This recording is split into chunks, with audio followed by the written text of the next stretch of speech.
Welcome back to another episode of The Canon. I'm your host, Terry, and today I'm doing a review of Luke Cage Season 2. Dropped on Netflix. It's finally finished. Didn't binge it. I binged it, but not hard, in 2 days or whatever. Kind of spread it out a little bit. Finally finished, so ready to get my thoughts. And I will say right off the top, I liked it a lot better than Season 1. Season 1, and I did a episode by episode review, so you can check those out if you want to. But overall, I would say for Season 1, I really wasn't feeling it. I mean, I've said this many times, even when I did the Defenders review. I don't really feel Michael Coulter does a great job embodying who Luke Cage is, or doesn't feel like it at least. And so it was really hard with Season 1 to kind of latch on to anything, because we're watching kind of his origin, and I felt like the stuff he did came across as disingenuous. Now, that's not saying that Coulter's a bad actor or anything like that. It's just that Luke Cage, especially since they leaned into this, Luke Cage has a certain blackness about it, a certain cultural awareness about it, blaxploitation, all that. And since they really leaned heavy into it, I think it stood out even more that Michael Coulter just really wasn't genuine as far as that goes. And that's fine. It's not like Michael Coulter has to be, but it would have been nice to get somebody that, really felt more like somebody from Harlem, or somebody that is in these streets like that. But that's just kind of my personal opinion on that. And so it did make Season 1 kind of hard. But on top of that, I thought the story was really wobbly. I mean, Mahershala Ali as Cottonmouth did, well, commanded the screen. But I just felt like the whole story with the Stokes and all that, I really didn't like it. I could have did just okay with just Cottonmouth as the gangster that's in town and, blah, blah, blah. But they went deeper with Mariah and all this other stuff, and it didn't sit with me. It was just kind of out of place. And then on top of that, we know halfway through Cottonmouth is gone. And so now you lose one of the most or probably the most charismatic person. And, I don't really like Shades. Pops was cool, but he's gone. Bobby Fish is cool. But it's the guy you're supposed to be watching and, waiting every scene for, he doesn't pop to me. And so Season 1 was a real struggle. So coming into this, I really didn't know what they were going to do, to be honest. I've been out of the news stuff for a while, so I didn't really pay attention, especially after the Defenders. I was kind of, what's going to happen now? What's kind of the fallout? And so came in wide open, and I have to say off top, I liked what we got. I feel like, I don't know if this was a decision by the execs or whatever, but I just felt like this season's Luke Cage was able to just, or at least Michael Coulter was able to just kind of be himself more, trying to be, or at least a different version of Luke Cage that he could identify more with, instead of he's this black, he's black powerless, which he does have moments throughout the season. But I think right off the bat, when he's Hollywood or acting Hollywood and, he's famous, he's Harlem's hero, I just felt like it was more natural for him. It was easier. And then when they brought his father in, I felt like that was so much easier than, these flashbacks and these hints, and then Diamondback, who was terrible. I felt like it was easier just to have his father there. Boom. This is what happened. This is when things went south. That's why I don't like you and all that. And kind of had that physical presence for them to go head to head. And I felt like that worked. So when they start to break Luke Cage down as a hero, show him that he wasn't invincible, show him that he had to reconcile with his father, that he messed up with Claire, all that. I felt like all that was more tangible, was more natural, more rooted. Whereas Season 1 was just it was just weird. It was all over the place. The whole Seagate thing and all that, and that ugly fro, all of it was just weird. So I felt like this season, it was much more digestible, I should say. And so we kick that off, and then we kick off Bushmaster, who I like. I think the guy, I can't remember his last name. I know his first name is Mustafa, but much like Cottonmouth, I thought he was a hidden gem of a talent that hopefully goes on to get some bigger stuff, because he commands the screen. He does well. From what I understand, he's not actually Jamaican or anything, so I don't know.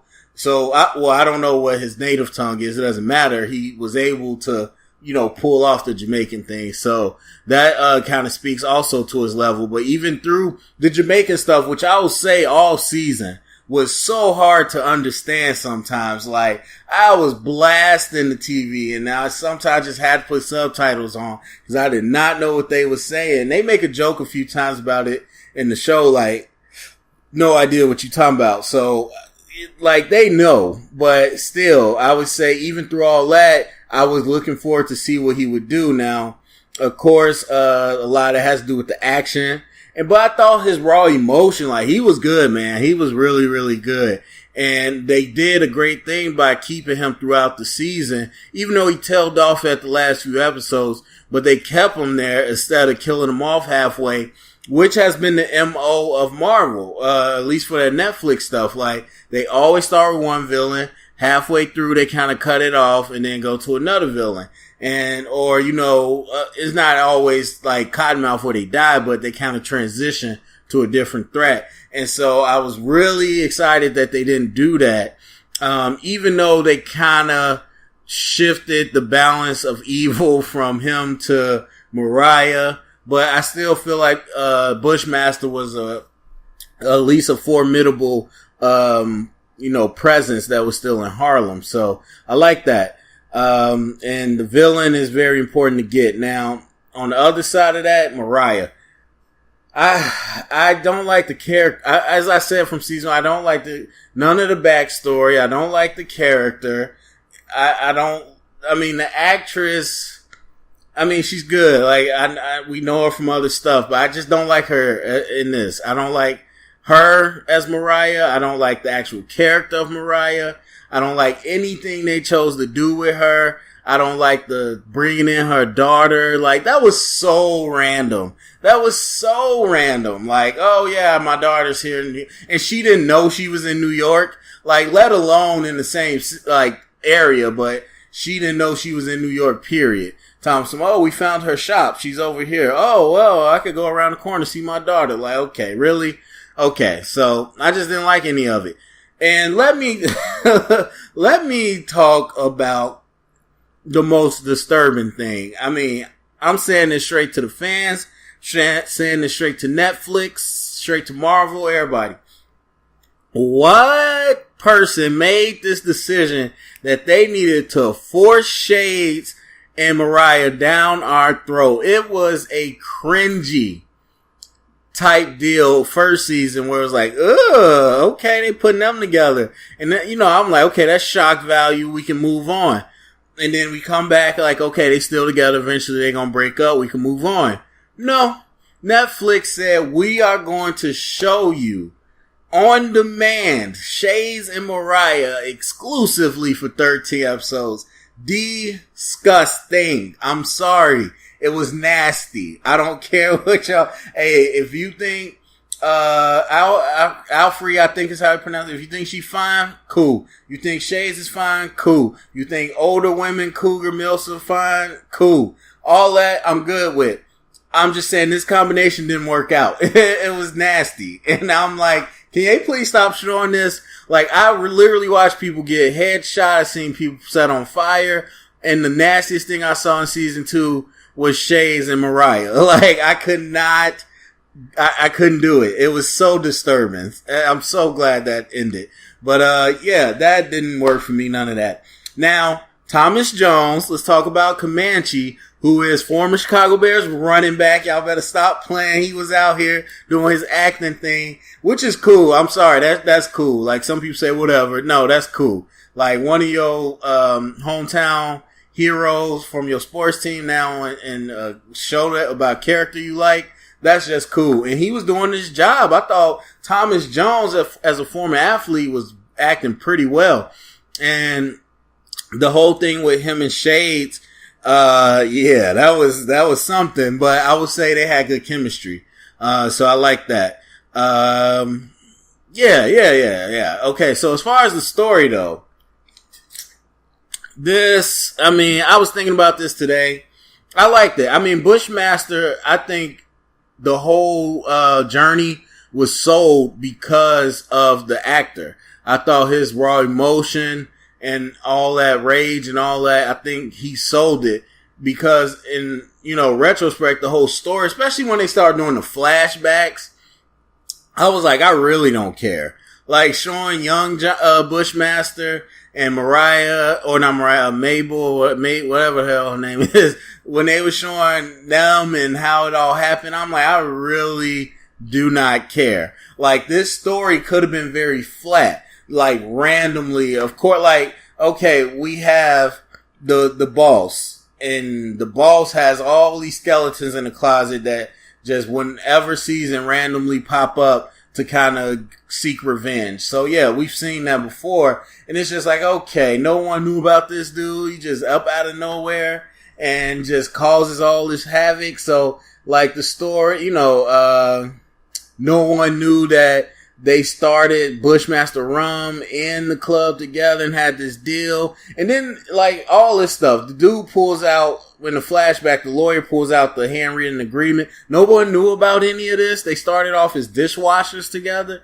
Like, okay, whatever. Story could have been flat, but the actor as Bushmaster really wrote me in to the story and made me believe it. So I really like that part of it. I would say, one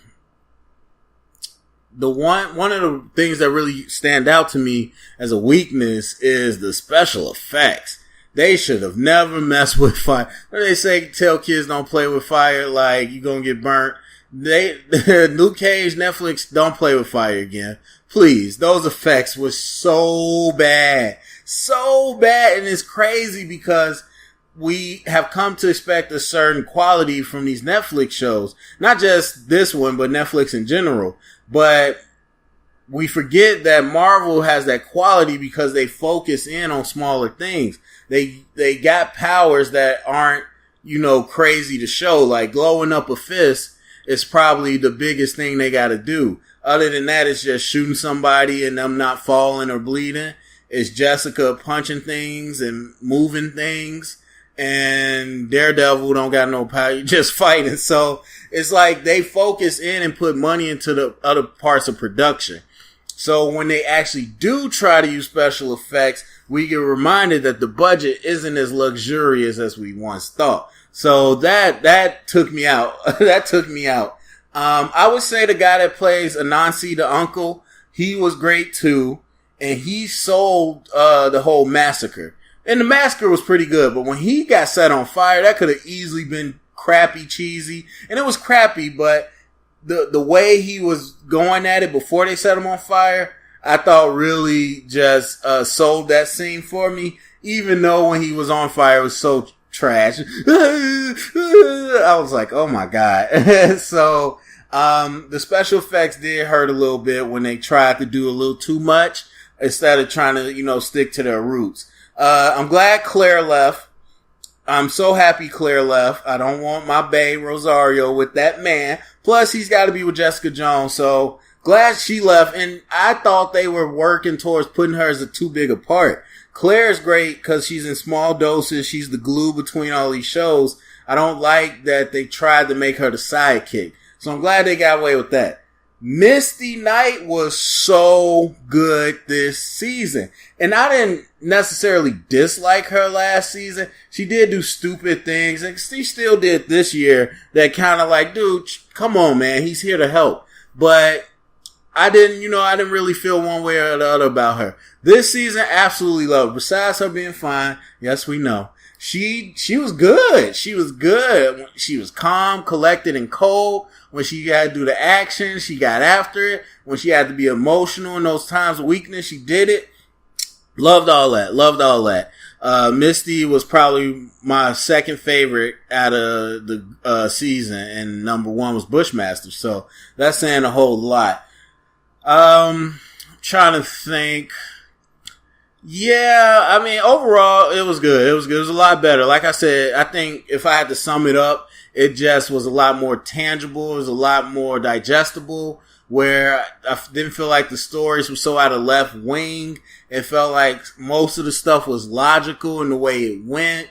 I thought the way Bushmaster went about really breaking down Mariah, and not in a way to scare her or to just kill her, but to really destroy her legacy. I thought that was good. I love the little details, like how he always corrected people and called her Stokes instead of Dillard. I thought all that was really good. When Mariah took back over to clap back at the Jamaicans, that seemed within line of her character.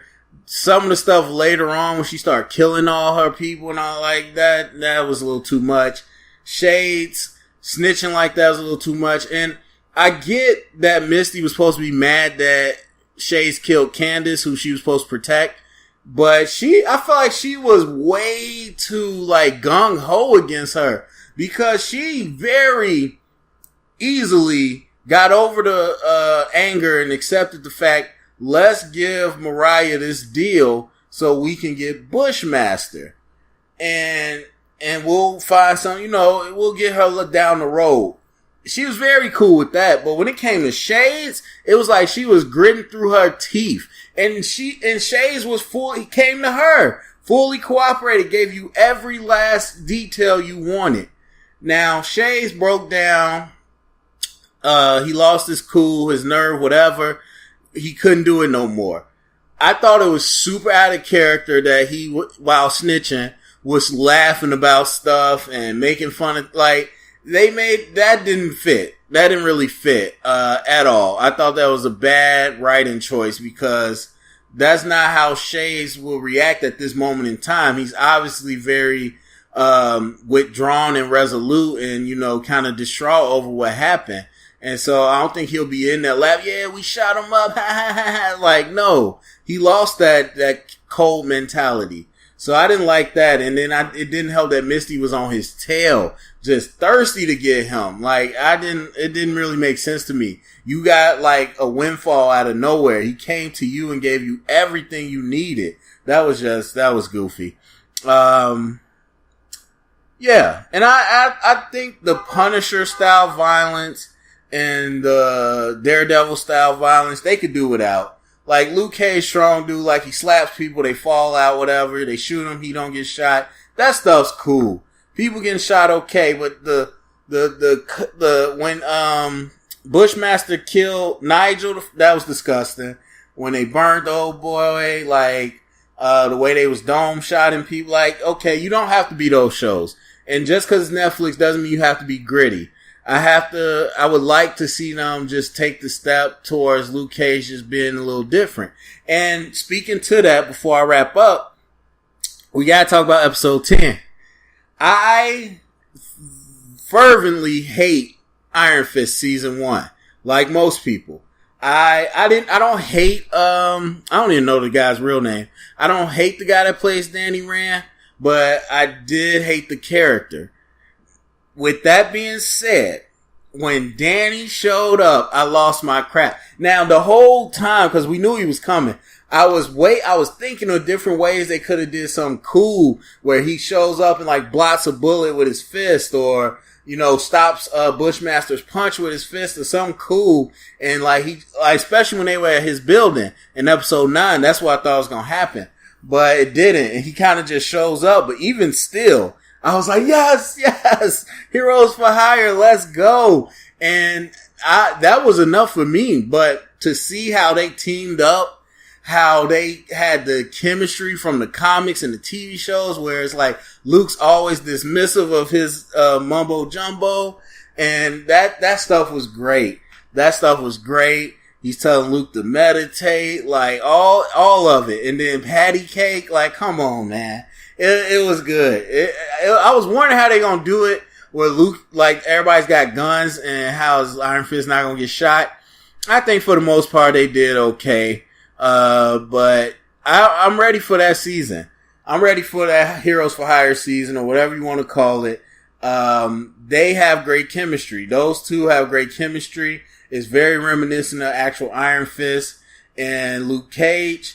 I thought it was a little dirty, but it was still creative how they had one of his Sweet Christmas hoodies and Danny happened to be wearing it and had his colors on it. So instead of his outlandish costume, he's wearing a hoodie too. I think the whole hoodie thing is dumb and dirty, but I thought that was creative. So yeah, the action was good with them. The comedy, I think that is what I would like to see. Just a Heroes for Hire season next. That's what I would want to see, where those two are kind of doing their thing. And we might not get there because they make this Luke Cage very different. He's very much a regular hero instead of kind of that out for his own self type dude like he is in Heroes for Hire. So we might not get there, but I at least want a season with them together because that was good. And last thing I'll say, the ending was trash and it makes me mad. Like, the ending is enough to take it down a whole grade for me. Not because of what they did, but what they did I didn't like, but it was more so the reasons they did it. And it was telegraphed from a mile away. The daughter's gonna kill Mariah. It was telegraphed that it was the lipstick, like all this stuff. Telegraph, easy to see. But I would say Luke Cage taking on this criminal thing because he got a club and the club seduces him, and if you stand next to the railing, you become evil. Come on. That was horrible. That was absolutely horrible. And I'm sure that's setting up a metaphor or something for next season, but right where they left it was terrible. And it was dumb and it was unnecessary. Especially he was like, you know what? I don't want it, burn it. Now this could be like, they retcon it and be like, oh, that was a fantasy, a dream if he did it. But he really didn't do it. Like, they could do all that. But as it stands, it was so dumb. It was so dumb. And honestly, the daughter, the background stuff, that was tragic, but I didn't need her. Like, especially to kill Mariah. After all that crap and how annoying that character is, I wanted it to be Bushmaster. But they really made her like Nino Brown. I thought she was going to get shot in court or something, like New Jack City. But either way, her daughter, no. I would rather have somebody else, but this is a statement that the daughter, of course, is becoming evil. It starts with her killing them to justify, but yeah, I get it. It's just not creative. It's not good. So anyway, overall, as a season, I give it a B+. I give Luke Cage season 2 a B+. So go to the comment section. Let me know what you thought of Luke Cage season 2. Thumbs up, subscribe, share it around, get the convo started. And remember, if you heard it here, it's official canon.